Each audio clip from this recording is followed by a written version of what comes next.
Hola, hoy vamos a meternos con algo que usamos todos los días, casi sin pensar, la hora. Y en concreto, el tiempo medio de Greenwich, el GMT. Seguro que le suena, pero ¿qué es exactamente?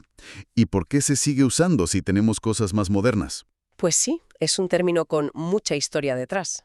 Vamos a usar fuentes bastante completas, tipo enciclopedia, para desliar un poco todo esto. ¿De dónde salió? ¿Cómo funcionaba? Las confusiones que creó y qué pasa ahora con él frente al UTC. La idea es entender bien el concepto y su evolución. Y ojo, que hay miga. ¿Sabían que el GMT no siempre contó el día desde medianoche? ¿O que la famosa línea del meridiano de Greenwich, bueno, pues que la referencia mundial actual ya no pase exactamente por ahí? Exacto, hay unas cuantas curiosidades interesantes. Pues vamos a ello. Empecemos por lo básico. GMT, tiempo medio de Greenwich. Suena muy oficial. ¿Qué significa realmente? Pues básicamente es la hora solar media. Pero ojo, la media en el Real Observatorio de Greenwich, en Londres. Y la palabra clave es esa, media. Media. ¿Por qué media? ¿No valía con mirar cuando el sol estaba justo encima de Greenwich y ya? Sería lo más intuitivo, sí, pero la Tierra es un poco rebelde, ni gira a velocidad constante, ni su órbita es un círculo perfecto. Ah, Entonces, el tiempo que tarda el Sol en volver al mismo punto, lo que llamamos día solar aparente, pues varía un poquito cada día. o sea que un día no dura exactamente lo mismo que el anterior, si miramos al sol. Exacto. El mediodía real, cuando el Sol cruza el meridiano, puede adelantarse o retrasarse hasta 16 minutos respecto a un promedio. El GMT lo que hace es calcular la media de esos momentos a lo largo de todo el año. Suaviza esas variaciones. Esa diferencia entre la hora del sol de verdad y la hora media es la famosa ecuación del tiempo. Entendido. O sea que el GMT ya era una especie de ajuste para tener un tiempo más regular que el sol. Una forma de estandarizarlo, sí. Vale. No es tan simple como mirar el reloj Shepherd Gate que hay en la puerta del observatorio. Que sí, marca GMT, pero ese GMT ya es el promedio. Justo. Muestra ese tiempo medio, no el instante solar exacto de ese momento. ¿Y la pregunta del millón? ¿Por qué Greenwich? ¿Qué tenía de especial ese sitio en Londres? Pues la respuesta está en el mar. Y en que el Reino Unido era la gran potencia marítima en los siglos XVIII y XIX. Ajá. Para navegar bien, sobre todo lejos de la costa, necesitaban saber su longitud, su posición este-oeste. Era el gran desafío. Claro, la latitud norte-sur era más fácil con las estrellas, pero la longitud era el problema gordo. Exacto. La solución era comparar la hora local, la del sol, donde estuviera el barco, con la hora exacta en un punto fijo de referencia, el meridiano cero. La diferencia te daba la longitud. Y los británicos eligieron Greenwich como su referencia. Eso es, pusieron sus cronómetros de barco, que eran muy precisos para la época, en hora de Greenwich, en GMT. Y además, el astrónomo real de allí, Neville Maskelyne, impulsó mucho un método, el de las distancias lunares, con tablas calculadas desde Greenwich. Todo eso hizo que, en la práctica, Greenwich y el GMT se convirtieran en el estándar mundial para los marinos. Y luego llegó la conferencia de 1884 y lo hizo oficial. Efectivamente, ahí se dijo, longitud cero, el meridiano que pasa por Greenwich. Vale, para los barcos, clarísimo. Pero en tierra, ¿cómo se impuso en la vida normal en Gran Bretaña, por ejemplo? Porque cada ciudad tendría su hora solar, ¿no? Un lío. Pues ahí entra otro invento clave del 19, el ferrocarril. Imagínate el caos, si cada estación de tren usara la hora de su pueblo. Imposible. Los horarios serían una locura, unos minutos de diferencia en cada parada. Menudo lío, sí. Así que en 1847 la Railway Clearing House, que era como la coordinadora de las compañías de tren, dijo, se acabó todos los horarios con la hora de Greenwich. GMT para todos los trenes. Nació el Railway Time, la hora del tren. Justo. Y casi todas las compañías lo adoptaron enseguida. El tren unificó la hora en la práctica. Impresionante el poder del tren. Pero creo que la ley tardó más en reconocerlo, ¿verdad? Sí, sí. La tecnología tiró del carro, pero las costumbres y las leyes iban más lentas. Hay por ahí un caso judicial de 1858 donde todavía se discutía si la hora válida era la local o la de Greenwich. ¿Ah, sí? Hubo que esperar hasta 1880 para que una ley dijera oficialmente que la hora legal en Gran Bretaña era el GMT. Y justo ese año me suena una anécdota muy buena sobre eso. Ah, sí, la carta de The Times. Un funcionario de justicia quejándose. Muy británico todo. Jaja, ¿qué decía? Pues se quejaba de que, aunque ya todo el mundo usaba la hora de Greenwich, la ley no la reconocía. Y ponía el ejemplo de las elecciones. Nuestros colegios electorales abrieron, pongamos, a las 8:13 y cerraron a las 4:13. Qué bueno. Porque seguían la hora solar local del pueblo, no la de Londres. Exacto. Refleja muy bien ese momento de desfase entre el uso real y la ley. Un clásico, la verdad.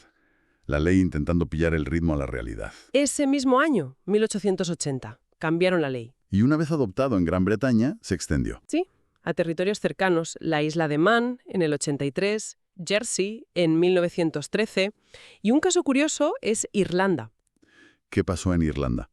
Tenían su propia hora oficial, la hora media de Dublín, que iba unos 25 minutos por detrás del GMT.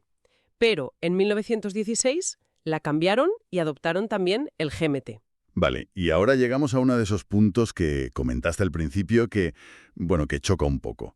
Lo de que no estaba claro si el día GMT empezaba al mediodía o a medianoche.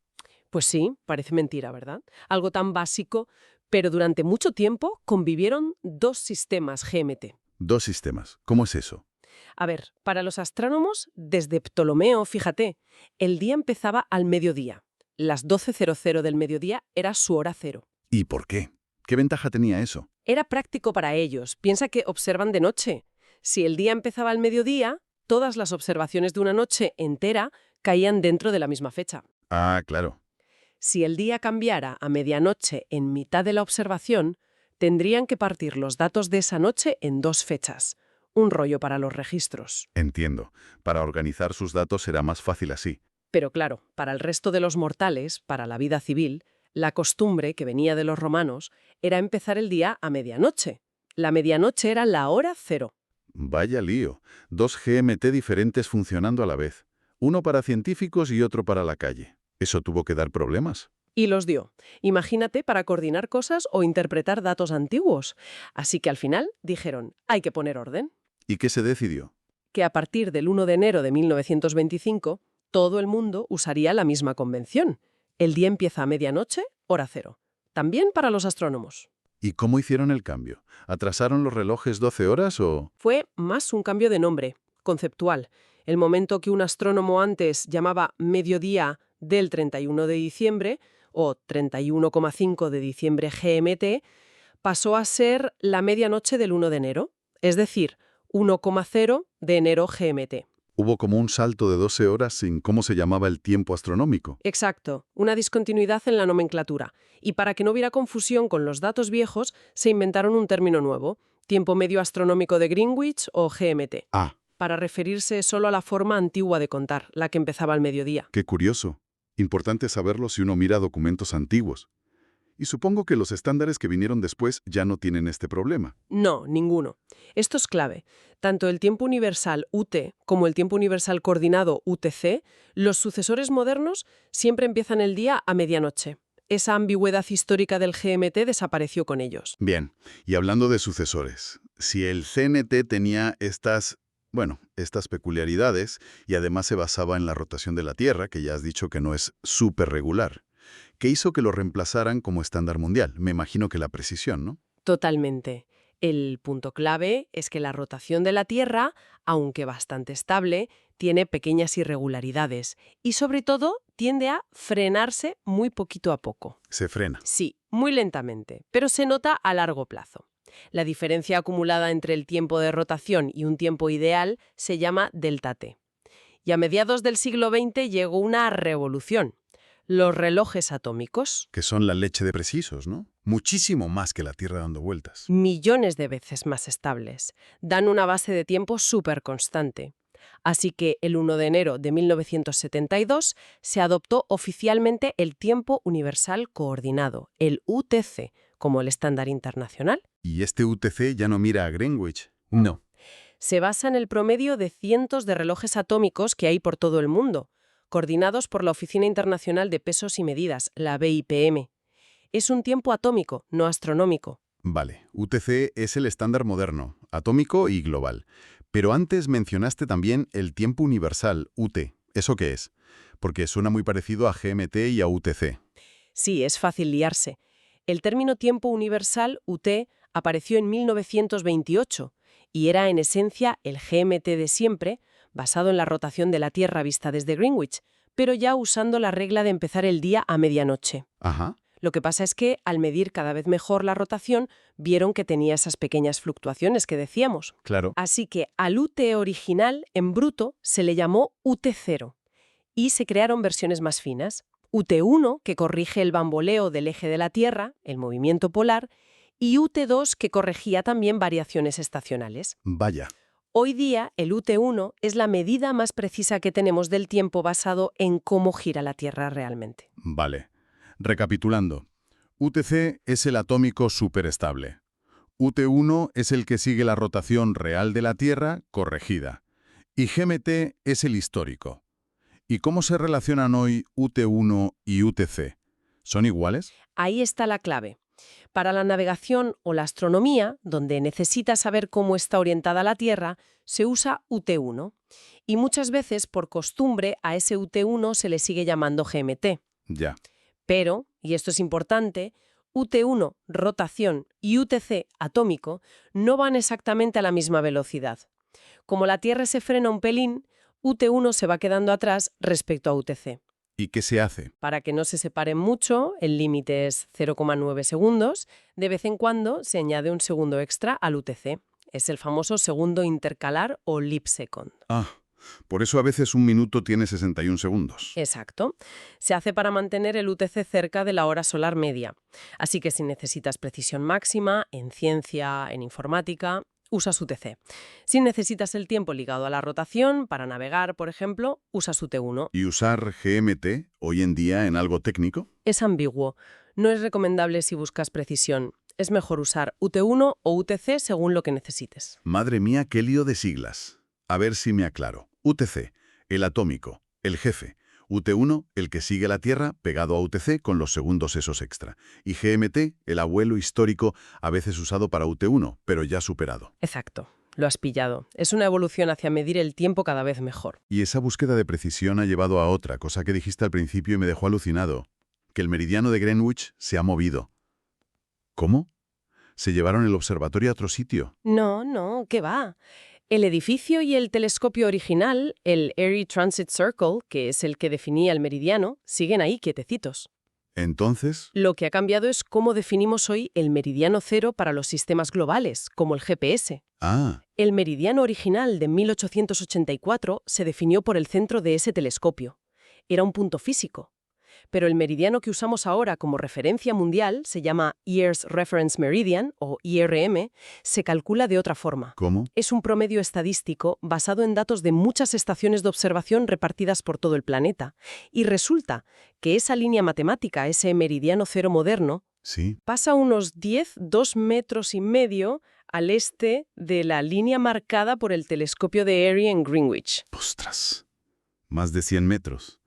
O sea que si voy a Greenwich, pongo un pie a cada lado de la famosa raya de latón del suelo. Exacto. Tu GPS no dirá longitud 0 grados, 0 minutos, 0 segundos. ¿Qué dirá? Dirá que estás un poquito al oeste de la longitud 0. Es alucinante, ¿verdad? Sí, sí. Hemos pasado de un punto físico concreto a un concepto estadístico global para definir el 0. El punto 0 ya no es un sitio, es un acuerdo matemático para que todo encaje mejor a nivel mundial. Es increíble. Y a pesar de todo esto, la ambigüedad que tuvo, que lo sustituyó el UTC, que hasta el meridiano se ha movido, el nombre GMT sigue ahí. No hay manera. Totalmente. Tiene una fuerza tremenda, sobre todo en el Reino Unido. La BBC World Service lo nombra sin parar, la Royal Navy, la Met Office, el Servicio del Tiempo. También se oye en algunos países árabes. Tiene mucha inercia cultural. ¿Y legalmente? ¿Todavía existe el GMT en alguna ley? Pues mira, curiosamente sí. En el Reino Unido, la ley principal que interpreta a las demás, la Interpretation Act de 1978, todavía dice que la hora civil estándar es Greenwich Mean Time, así, en minúsculas. ¿En serio? Sí, eso sí, la misma ley dice que cuando ponen el horario de verano, entonces la hora pasa a ser British Summer Time, BST, que es GMT+1. O sea que por ley, en invierno están en Greenwich Mean Time y en verano en BST. Qué curioso. ¿Y las señales horarias de la BBC? ¿Los famosos pips? Pues esas señales, aunque empezaron ligadas a Greenwich, hoy se sincronizan con UTC, claro, por la precisión. Pero los locutores de la BBC en Reino Unido dicen GMT en invierno y BST en verano. Siguen la costumbre y la ley. Ya. Ahora, la BBC World Service, como emite para todo el mundo, para no liar, dice Greenwich Mean Time todo el año. Tiene sentido. Y no solo es cosa del Reino Unido, hay otros países que usan GMT como referencia en sus leyes. Bélgica, por ejemplo, está legalmente en GMT+1. En Irlanda, la ley llama GMT a la hora de invierno y GMT+1, que allí es Irish Standard Time, a la de verano. Incluso Canadá menciona la hora de Greenwich en sus leyes de zonas horarias. Funciona como un punto de referencia, aunque el estándar técnico sea otro. Exacto, como un ancla conceptual. Entendido.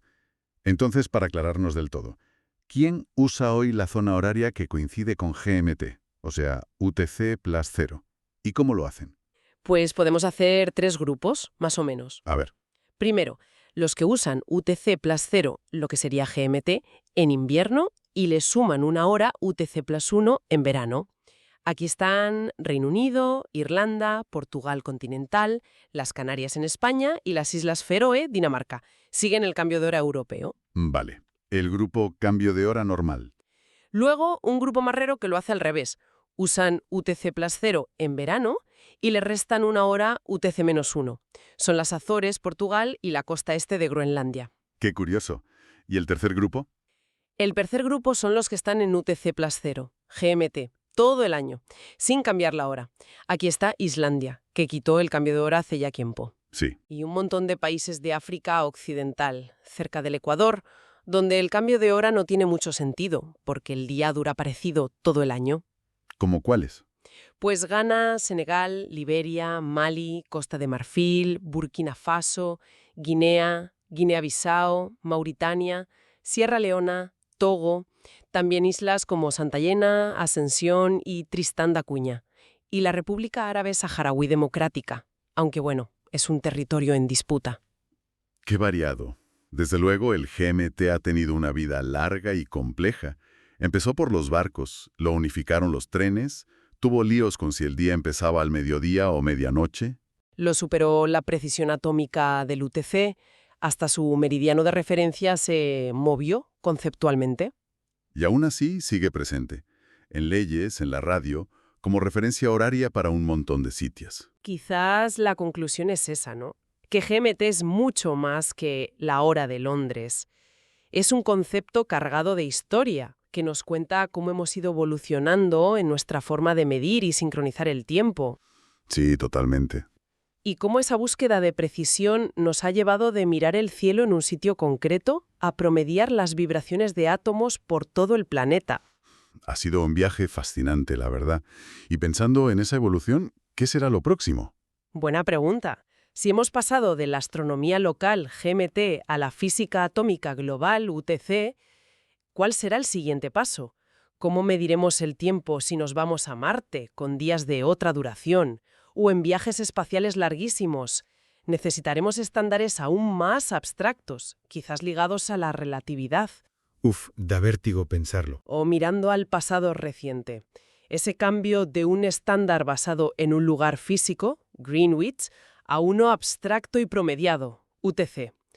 ¿Qué nos dice eso de la globalización, de la tecnología? De nuestra necesidad de tener referencias comunes, pero cada vez más precisas y, bueno, deslocalizadas. Desde luego, son preguntas interesantes que quedan ahí. Dan que pensar, sí. Pues esperemos que esta inmersión en el GMT haya sido tan interesante para quienes nos escuchan como lo ha sido para nosotros. Gracias. Gracias a ti, ha sido un placer. Hasta la próxima.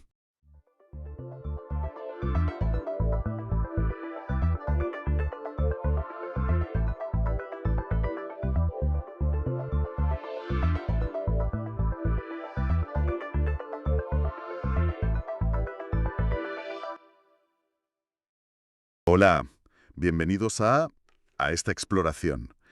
Hoy nos vamos a meter con unas cuantas publicaciones recientes de la Unión Europea. Vienen del catálogo Publicaciones Clave, el de Primavera 2025. Para que nos situemos, este es un catálogo que la Oficina de Publicaciones de la UE saca, bueno, 2 veces al año. Recopila títulos nuevos, los que más suenan, sobre política, economía, ciencia, vamos, un poco de todo. Lo que tenemos nosotros cubre lo publicado entre el 1 de enero y el 15 de mayo de 2025. La idea hoy no es solo listar lo que hay, es más bien intentar sacar las ideas clave, ¿no? Los datos que más nos llamen la atención. Queremos entender un poco mejor hacia dónde va la UE, qué le preocupa, qué investiga, bueno, a través de lo que ellos mismos publican. Quizás veamos, no sé, algunas tendencias, tensiones entre innovación, seguridad, sostenibilidad. Vamos a ello. Exacto. Estos catálogos, la verdad, son una ventana muy interesante. Nos dejan ver las prioridades, el conocimiento que la UE genera y, sobre todo, lo que quiere que se sepa. La Oficina de Publicaciones tiene ese papel clave de hacer accesible todo esto. No solo por transparencia, que también, sino para que ese conocimiento pues, circule, se use. A ver qué temas destacan ahora, en este periodo. Pues mira, empecemos por las actividades generales de la Unión Europea. Se menciona el 20º aniversario de la ampliación de 2004, la Grande. Recuerdan los beneficios, claro, la libre circulación de trabajadores, la coordinación de la seguridad social, que fue un cambio grande para todos, para los nuevos y los que ya estaban. Y claro, conectado con eso de la libre circulación, pues está Schengen, ¿no? Hay una publicación que lo llama la Judori, la puerta de entrada a la libre circulación en Europa, que ya son 29 países, fíjate, y recalca la idea central, sin controles dentro, pero, ojo, con reglas comunes más fuertes fuera. Es un pilar, sí, pero mantener ese equilibrio entre libertad y seguridad es un desafío continuo. Y se entra en ese desafío, porque claro, mantener fronteras exteriores fuertes y quitar las interiores no es nada fácil, ¿eh? Con las presiones que hay ahora de migración, seguridad. La publicación seguramente lo detallará, claro, pero el catálogo solo da la pincelada, ¿sabes? Lo que sí mencionan es un enfoque en simplificar. Hay una comunicación que se titula Una Europa más simple y rápida. El objetivo, dicen, es simplificar normas para que la economía vaya mejor, sea más competitiva. Las cosas, ¿no?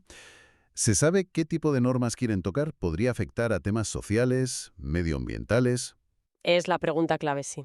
El catálogo no entra ahí, pero es el debate de siempre. ¿Dónde pones el límite entre agilidad económica y protección? Habría que leerse la comunicación entera para ver el alcance real, vamos. Y bueno, por supuesto, está el informe general sobre las actividades de la UE en 2024, que es como la rendición de cuentas del año, ¿no? Cómo se enfrentaron a los retos, ahí seguro que se ven estas tensiones que comentamos. Si nos movemos ahora hacia agricultura, silvicultura y pesca, aparece algo curioso quizás, un interés fuerte en las algas. La iniciativa esta, @EU4Algae, la presentan como un sector con mucho potencial. Y hay publicaciones sobre cómo hacer que esta industria sea segura, sostenible. Ostras, algas suena súper específico, ¿no? ¿Esto va en serio a nivel económico y tal? ¿O es más, bueno, probar a ver qué pasa? ¿Qué potencial le ven? Pues mira, el catálogo dice alto potencial. O sea que parece que sí le ven recorrido, ¿sabes? Podría ir por lo de la economía azul o buscar proteínas nuevas, sostenibles, biomateriales. Incluso detallan un protocolo para pedir la aprobación de nuevos alimentos de algas, ya bajo la regulación de seguridad alimentaria de la EFSA. Eso ya indica que quieren llevarlo al mercado, ¿eh? Interesante, ¿sí? Ver cómo se exploran vías nuevas. Pero volviendo a temas más clásicos del sector, también hay un informe sobre bienestar animal en el transporte. Sigue siendo un punto flaco. Pues parece que sí. El informe habla de desafíos persistentes para cumplir las normas. Menciona sobre todo las condiciones del viaje, cuánto dura, el espacio, la temperatura. Y lo mal que lo pasan algunos animales, los más vulnerables. Es un tema sensible, que vuelve una y otra vez. La aplicación real de las normas sigue costando. Y ligado al consumo, fíjate, un eurobarómetro sobre qué pescado comemos, si de acuicultura o salvaje. Supongo que para entender mejor al consumidor y orientar las políticas, ¿no? De pesca, de sostenibilidad. Y claro, en este sector el medio ambiente es fundamental. Destacan el Reglamento de Restauración de la Naturaleza. Entró en vigor en agosto de 2024. El objetivo es potente, ¿eh? Restaurar al menos el 20% de la tierra y el mar de Europa para 2030. Esto ya no es solo conservar, es meter mano para arreglar lo que está degradado. Uf, ese 20% suena muchísimo. ¿Se dice algo de los costes o de los conflictos que puede generar pues con la agricultura, la pesca, otros usos? Restaurar a esa escala tiene que crear tensiones, seguro. Sin duda. Vaya si las genera. El reglamento en sí fue tela marinera. Hubo debates muy intensos. El catálogo no entra en esos líos, pero sí menciona otros estudios relacionados. Por ejemplo, análisis sobre incendios forestales, que es otro problemón, y el mapeo de áreas marinas protegidas, para ver cómo interactúan con la pesca. Se ve que intentan tener una visión de conjunto del ecosistema, pero la implementación va a ser un reto, sí. Vale. Entremos ahora en economía y finanzas. Aquí mencionas algo muy de ahora. Un informe sobre qué piensa la gente del euro digital. ¿Qué dice la encuesta? Pues confirma un poco lo que se intuye, una mezcla de interés y reparo. Un dato curioso es que con un simple vídeo explicando de qué va, la probabilidad de que la gente lo usara subía 12 puntos. 12. Esto sugiere que la falta de información es una barrera gorda. Pero también hay gente que se resiste, ¿eh? Que prefiere lo de siempre o tiene miedo por la privacidad, el control. Lo del vídeo es fascinante, revelador, sí. Muestra que la comunicación va a ser esencial para cualquier proyecto así. Pero, ¿se sabe por qué esa resistencia? ¿Es solo preferir el efectivo o hay algo más? El resumen del catálogo no se mete en las razones profundas, psicológicas o ideológicas, pero sí marca esa dualidad. El eurodigital toca temas sensibles, el futuro del dinero, la privacidad, el papel del Estado. No es solo tecnología, es sociología, política. Por otro lado, hay análisis más técnicos. Mencionan un índice de vulnerabilidad externa, el EXVE. SIVI. ¿Y eso qué mide? ¿Por qué es importante ahora? El ESIVI, sí. External Vulnerability Index. Busca identificar puntos débiles en las cadenas de suministro de la UE, las que dependen de fuera. Mide la exposición a posibles golpes externos, geopolíticos, económicos, logísticos, lo que sea. Es crucial ahora, con todas las tensiones comerciales, la reorganización global de las cadenas. Ayuda a empresas y gobiernos a anticipar riesgos y prepararse. Entiendo. Una herramienta para navegar en este lío mundial. Y en esa línea hablas de un estudio sobre posibles aranceles de Estados Unidos y cómo afectarían a la zona euro. ¿Qué le recomienda al Banco Central Europeo, al BCE? Pues el estudio mira escenarios con aranceles impredecibles de UE y concluye que podrían afectar bastante a la inflación y al crecimiento aquí, en la zona euro. La recomendación principal para el BCE es: estad preparados para mover ficha. O sea, ajustar la política monetaria, tipos de interés, compras de activos, si hiciera falta para contrarrestar esos efectos. Muestra cómo la política monetaria europea depende cada vez más de decisiones políticas de fuera. Vale, cambiamos de tercio. Energía. Un tema omnipresente. Mencionas directrices sobre eficiencia en centros de datos. ¿Tanto consumen? Muchísimo, sí. Con todo lo de la nube, el almacenamiento de datos, el consumo se ha disparado. Optimizar eso es clave para la transición energética. Pero el dato más sorprendente, yo creo, viene del Centro Común de Investigación, el JRC. El potencial de energía eólica terrestre en Europa es el doble de lo que se pensaba. El doble. Madre mía. Eso es una barbaridad. ¿Y por qué ahora esa reevaluación? Tecnología nueva, sitios nuevos. Esto podría cambiar las reglas del juego para descarbonizar, ¿eh? El catálogo no explica el cómo llegaron a esa cifra, pero probablemente sea una mezcla. Avances en las turbinas, que son más eficientes, más altas, nuevas formas de mapear, que encuentran más sitios viables, y quizás repensar algunas restricciones de uso del suelo. Si se confirma, y se puede llevar a la práctica, sí, podría acelerar mucho la transición a una energía más limpia. Pero ojo, que la transición no es fácil. Se habla de un problema que crece, la pobreza energética de verano. Ya no es solo no poder calentarse en invierno, es no poder refrescarse en verano. Y las cifras asustan un poco. Un 19% de hogares con problemas para estar frescos y unas 48.000 muertes al año por olas de calor en Europa.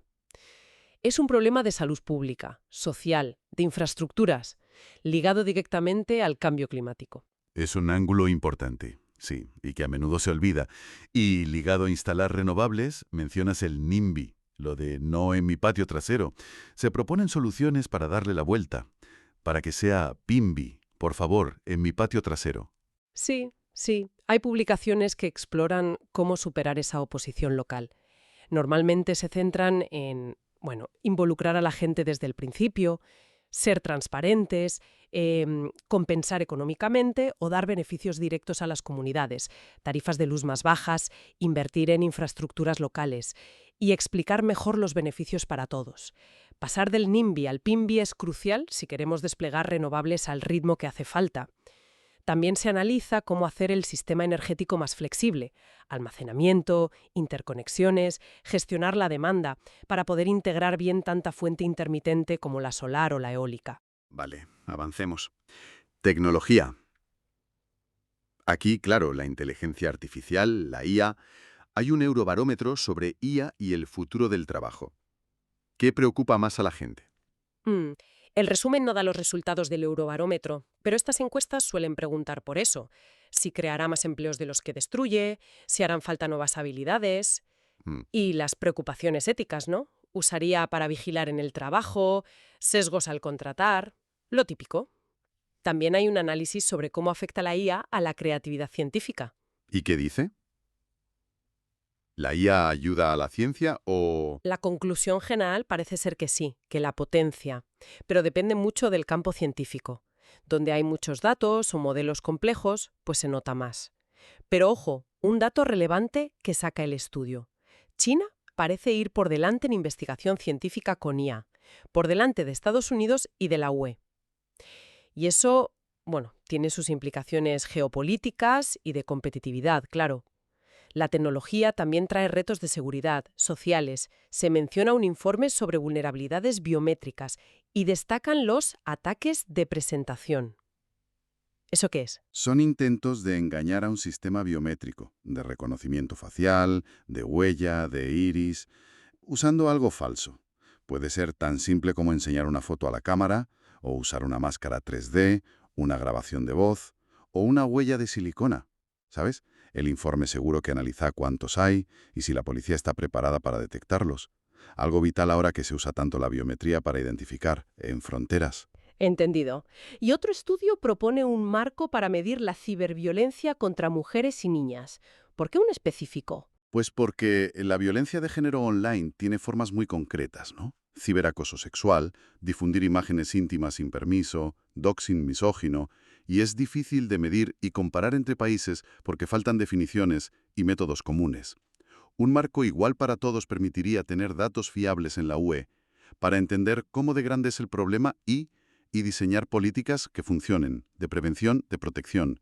Y para los inversores, un aviso curioso sobre usar IA para invertir. Sí, advierten que aunque la IA puede analizar muchísimos datos y dar ideas, también puede dar consejos malos o engañosos. Puede pasar si se basa en información vieja, incompleta o se interpreta mal una noticia. Básicamente, recuerda que la IA no es la panacea y no sustituye el pensar por uno mismo, ¿no? Sobre todo con el dinero. Pasemos a política social, empleo y salud pública. Destaca el informe 2025 sobre igualdad de género. Menciona directivas contra la violencia de género y cifras duras. Sí, repite dilato de que 1 de cada 3 mujeres en la UE ha sufrido violencia física o sexual. Es tremendo. El informe seguramente analiza los avances en leyes como las nuevas directivas, pero también lo que falta, los retos en protección, en prevención. Mencionan también análisis sobre leyes antidiscriminación en general, no solo de género, y sobre salud mental en un sector muy concreto, la construcción. La construcción, ¿por qué ahí? Pues porque es un sector muy masculinizado tradicionalmente, con condiciones de trabajo a menudo duras, ¿no? Exigencia física, horarios largos, a veces trabajo inestable, y con una cultura que históricamente no ha ayudado a hablar de problemas de salud mental. Analizarlo específicamente ayuda a ver los riesgos concretos y a pensar en soluciones adaptadas a ese entorno. Otro tema social importante, el trabajo de cuidados no declarado. Efectivamente. Calculan que son unos 6,8 millones de trabajadores en la UE, la mayoría mujeres y migrantes. Y claro, eso significa sin protección social, condiciones precarias, competencia desleal para los que sí declaran. Abordar esto es clave para la justicia social y para que los sistemas de bienestar aguanten. Vemos que se tocan palos muy diversos en lo social, sí. Igualdad, salud sectorial, trabajo informal, exacto. ¿Y la salud? ¿También? Desde el punto de vista territorial, mencionan un repositorio de políticas regionales para prevenir y detectar el cáncer. Esto es importante porque la incidencia del cáncer, el acceso a servicios, varía un montón entre regiones dentro de la UE. Compartir lo que funciona bien a nivel regional puede ayudar a reducir esas desigualdades. Y un problema muy, muy real para la gente. Acciones de la UE para la escasez de medicamentos, que ha sido un quebradero de cabeza últimamente.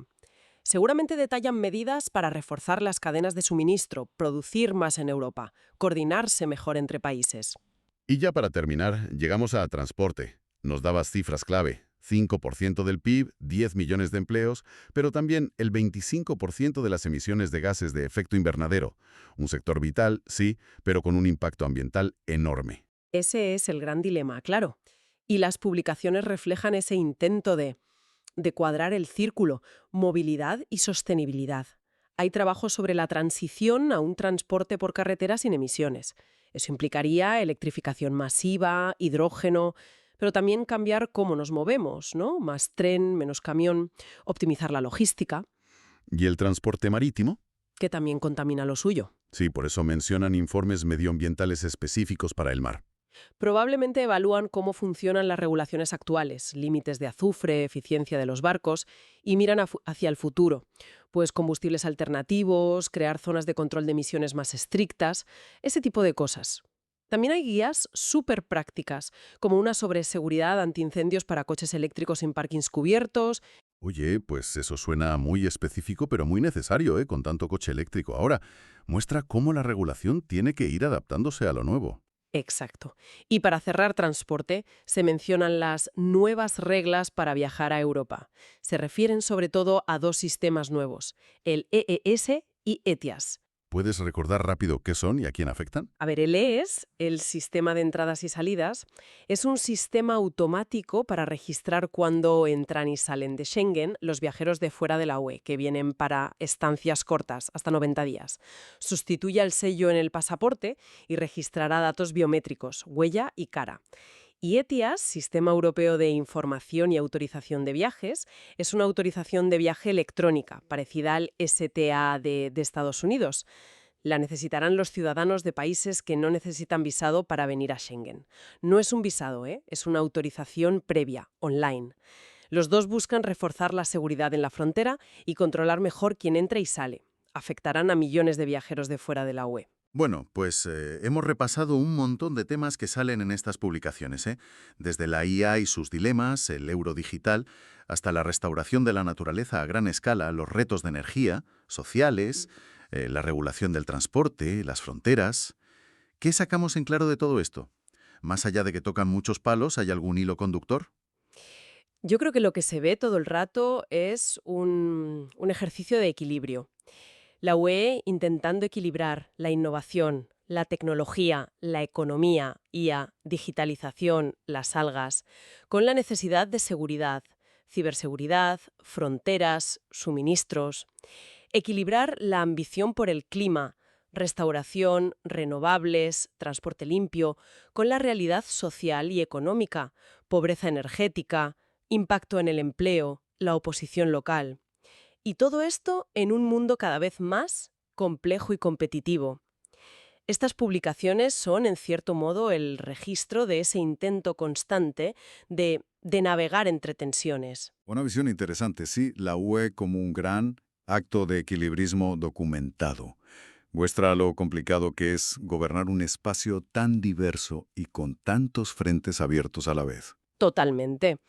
Y volviendo a lo que es el catálogo en sí y a toda la información que genera la UE, es fascinante el esfuerzo por crear y difundir conocimiento. Pero como decíamos, esto es solo la punta del iceberg. Detrás hay miles de informes, datos, estudios. Una avalancha, sí, sin duda. Y aquí surge una reflexión final, casi una pregunta abierta, que me inspira el propio objetivo del catálogo, ¿no? El de hacer accesible el conocimiento. En un mundo que ya está saturado de información, ¿cómo podemos de verdad procesar y usar bien toda esta cantidad enorme de conocimiento oficial que generan instituciones como la UE. Y no solo los expertos o los lobbies, sino la gente de a pie, las pequeñas empresas, los ayuntamientos. ¿Qué necesitamos? ¿Qué herramientas? ¿Qué habilidades para filtrar, digerir y aplicar lo que de verdad importa de todo este universo de publicaciones, para tomar decisiones con fundamento o simplemente para entender mejor este mundo tan complejo? Quizás el próximo gran reto no sea solo generar conocimiento, sino hacerlo de verdad útil y navegable para todos. ¿No crees? Una pregunta fundamental, desde luego. Sobre la gestión del conocimiento hoy en día. ¿Cómo pasar de publicar a entender y actuar? Nos deja pensando, ¿sí? Bueno, esperamos que esta inmersión en las publicaciones recientes de la UE haya sido útil, haya despertado la curiosidad. Hasta la próxima.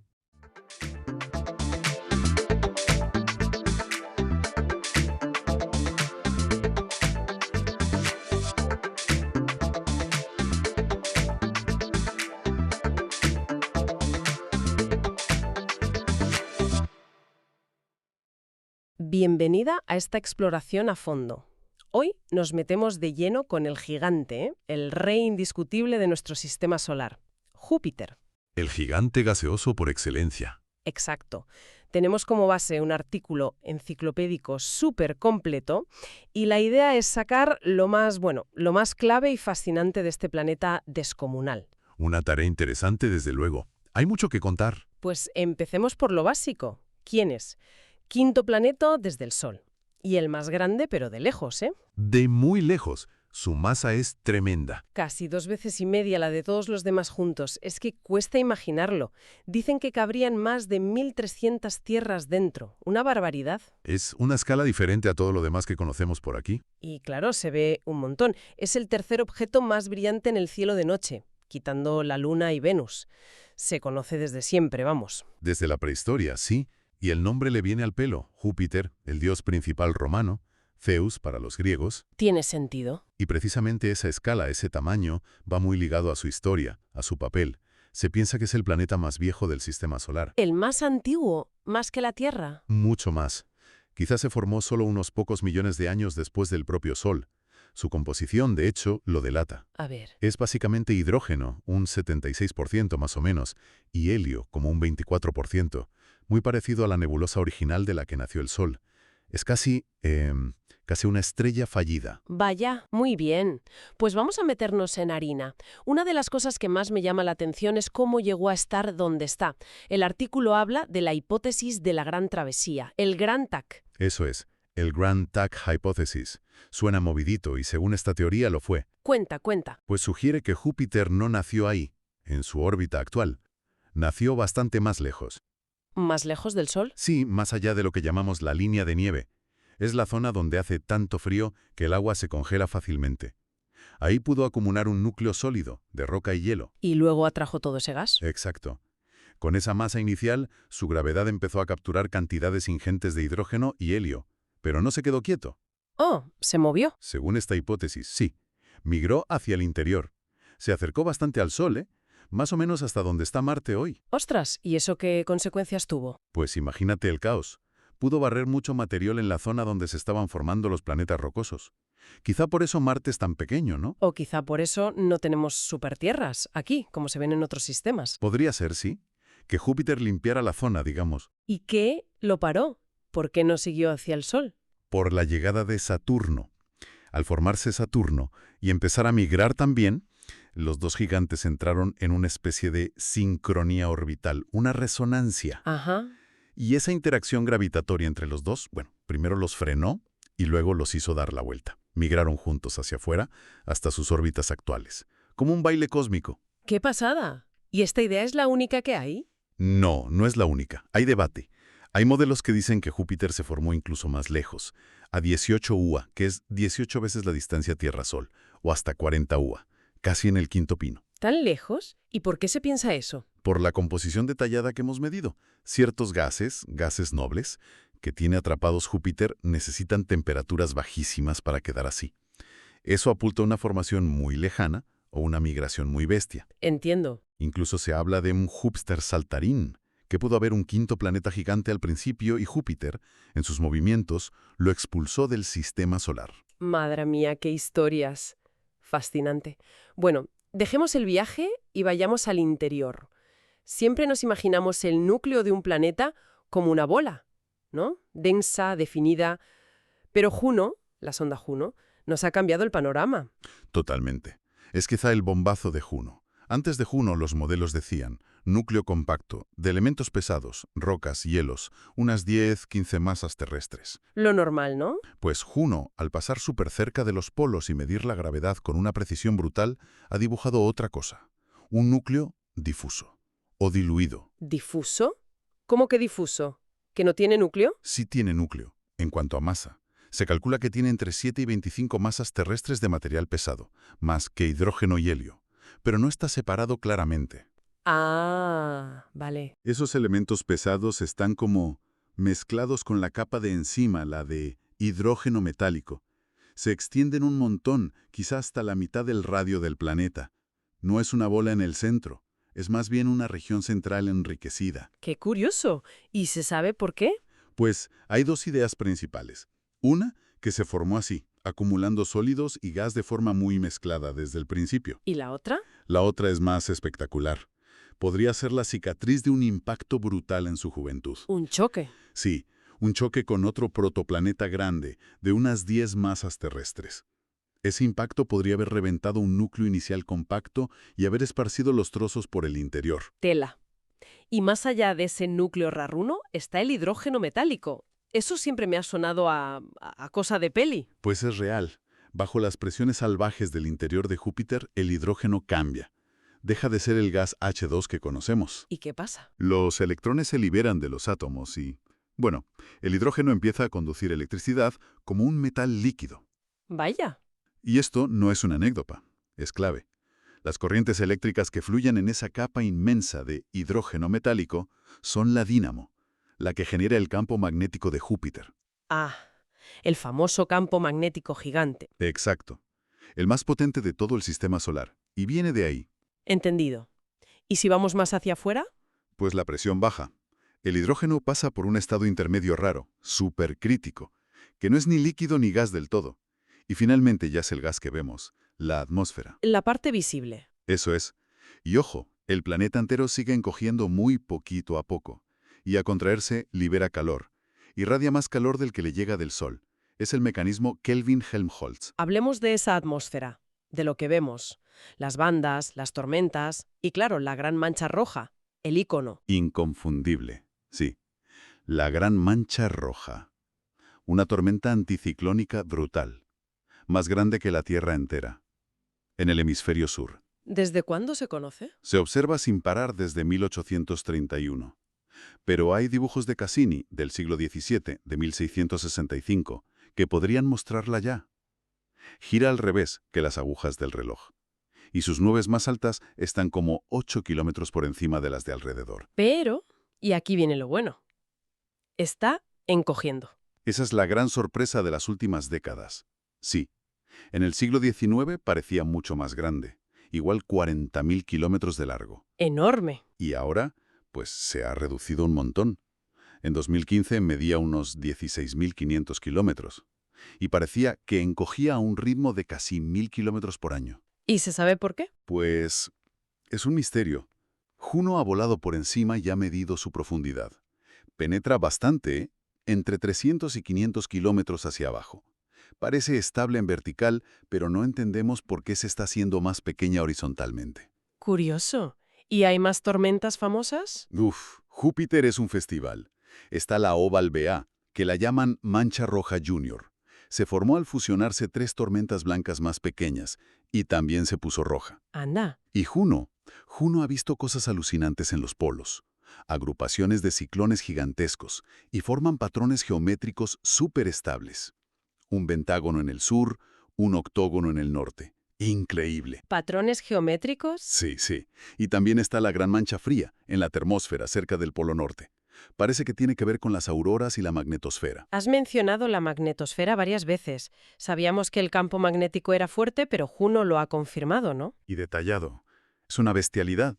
Generado ahí abajo en el hidrógeno metálico, crea una burbuja magnética inmensa, la magnetosfera, que choca con el viento solar y se estira kilómetros y kilómetros, millones de kilómetros. ¿Tanto? Fíjate, si la pudiéramos ver desde la Tierra, ocuparía más espacio en el cielo que la luna llena. Y su cola, la parte que el viento solar empuja, puede llegar casi hasta la órbita de Saturno. ¡Qué barbaridad! Y las lunas grandes, las galileanas, orbitan dentro de esa burbuja, interactúan con ella. Muchísimo, especialmente Io.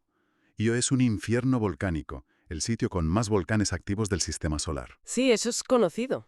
Pues todo ese material que escupe Io, sobre todo dióxido de azufre, es arrancado y ionizado por la radiación y el plasma de la magnetosfera, y forma un anillo gigante de plasma alrededor de Júpiter, el toro de Io. El toro de Io. Ese plasma gira con Júpiter y, al moverse dentro del campo magnético, genera unas emisiones de radio potentísimas. Olas decamétricas, decimétricas. Se detectan perfectamente desde la Tierra. ¿En serio? ¿Se oye Júpiter por radio? Claro. Bueno, no se oye como sonido, pero los radiotelescopios lo captan. A veces, en ciertas frecuencias, Júpiter brilla más en radio que el propio Sol. Increíble. Oye, ¿y Júpiter también tiene anillos? Aunque no son como los de Saturno, ¿verdad? Ni de lejos. Son muy tenues. Son de polvo, no de hielo como los de Saturno. Los descubrió la Voyager 1. ¿Y de dónde sale ese polvo? Se cree que de las lunas pequeñitas que orbitan muy cerca de Júpiter. Metis, Adrastea, Amaltea, Tebe. Cuando les pegan micrometeoritos, salta polvo, y ese polvo forma los anillos. Ah, o sea que se van rellenando. Probablemente sí. Son estructuras dinámicas, no algo fijo y eterno.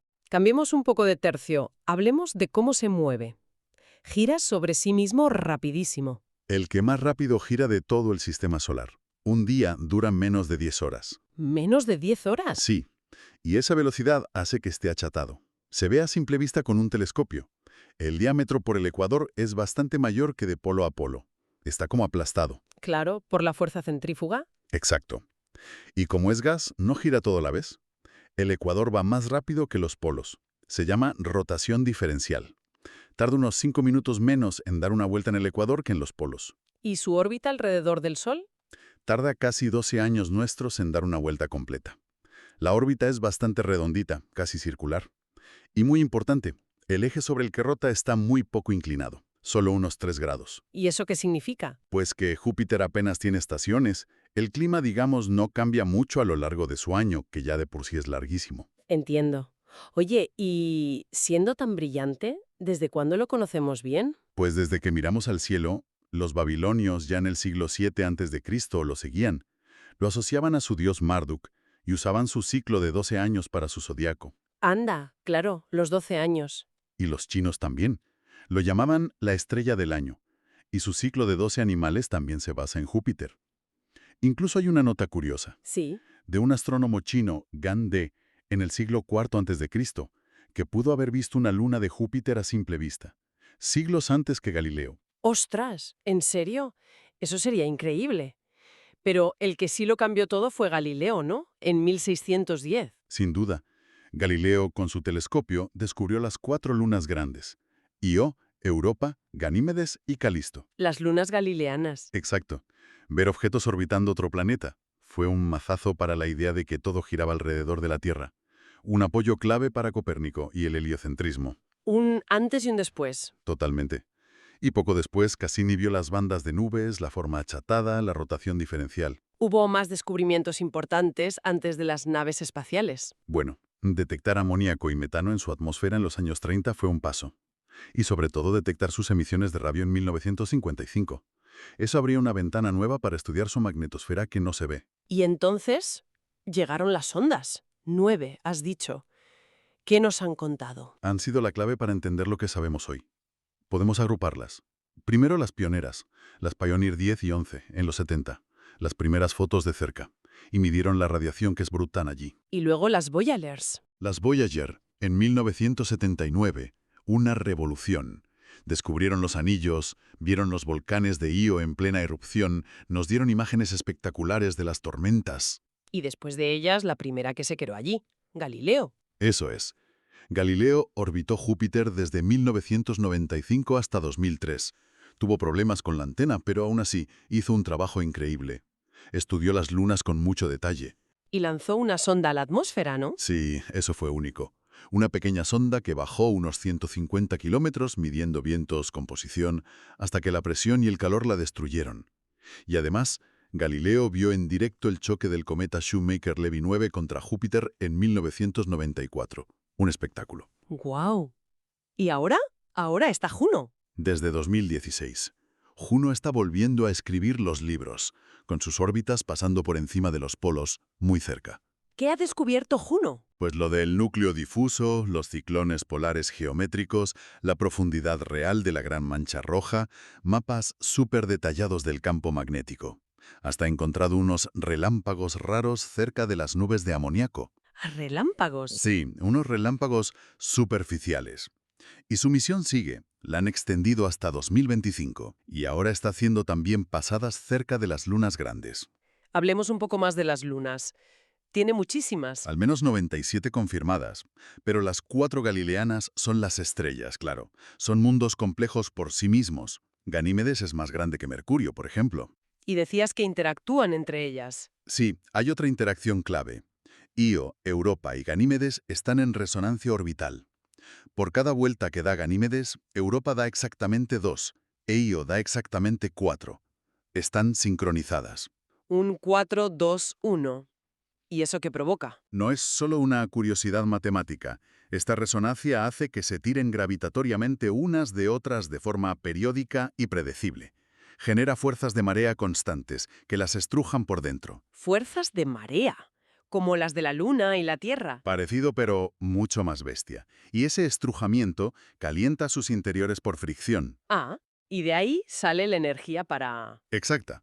Para los volcanes de Io y, lo más interesante, para mantener un océano de agua líquida bajo el hielo de Europa. Europa, el sitio donde podríamos buscar vida. Precisamente, por ese océano subterráneo calientito gracias a las mareas. Por eso van para allá la misión JUICE de la ESA, que ya está de camino, y la Europa Clipper de la NASA, que acaba de despegar. ¡Qué emocionante! ¿Y las otras lunas? ¿Las que no son galileanas? Pues hay unas pocas más interiores, pequeñitas, que seguramente se formaron con Júpiter, y luego decenas y decenas de lunas irregulares, más lejos, con órbitas raras, inclinadas, excéntricas. ¿Y esas de dónde vienen?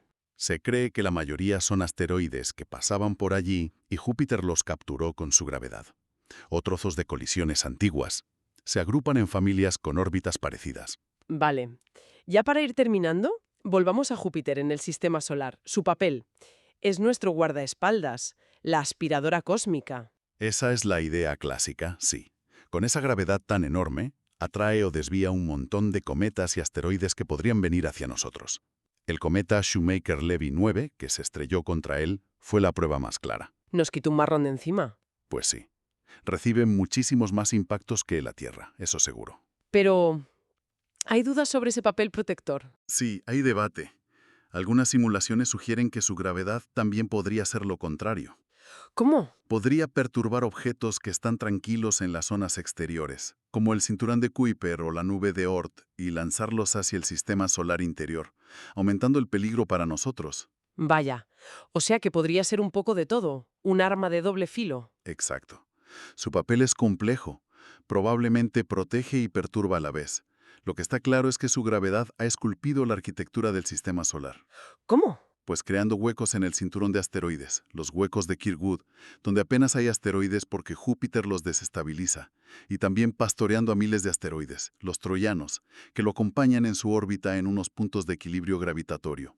Los puntos de Lagrange. Esos mismos. Entonces, si tuviéramos que resumir esta inmersión profunda, ¿con qué nos quedamos? Júpiter no es solo una bola de gas gigante y ya está. Para nada. Es un mundo superdinámico. El planeta más viejo, con una historia de formación y migración que debió ser, bueno, bastante violenta y compleja. Con un interior que nos ha sorprendido gracias a Juno. Un interior muy diferente a lo que creíamos, sí. Con una atmósfera que tiene la meteorología más extrema que conocemos. Tormentas gigantes, vientos huracanados. Y una influencia bestial en todo su entorno. Gravitatoria y magnética. Domina su zona y ha dado forma a gran parte del sistema solar. Y todavía nos deja con muchas preguntas, ¿no? Fundamentales, sobre cómo se forman planetas gigantes como él, aquí y en otras estrellas. Y por supuesto, la gran pregunta. Vida. La posibilidad de vida más allá de la Tierra, sobre todo en esas lunas con océanos bajo el hielo, como Europa. Júpiter nos sigue retando a entender los límites de la habitabilidad. Pues mira, una última reflexión. ¿Qué se me ocurre pensando en todo esto? Hemos hablado mucho del calor interno de las lunas, de Io y Europa, generado por las mareas, una energía que no viene del Sol. Efectivamente, esa energía interna, gravitatoria.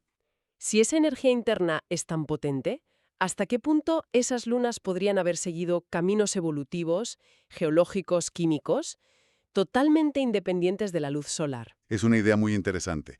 Una evolución desacoplada de la energía de la estrella. Claro. Quizás eso nos abre la puerta a pensar en la vida de formas muy distintas, en mundos fríos, oscuros, orbitando planetas gigantes, no solo aquí, sino por todo el universo. Es algo para darle una vuelta, ¿eh? Desde luego, Júpiter y sus lunas nos obligan a pensar de forma más amplia.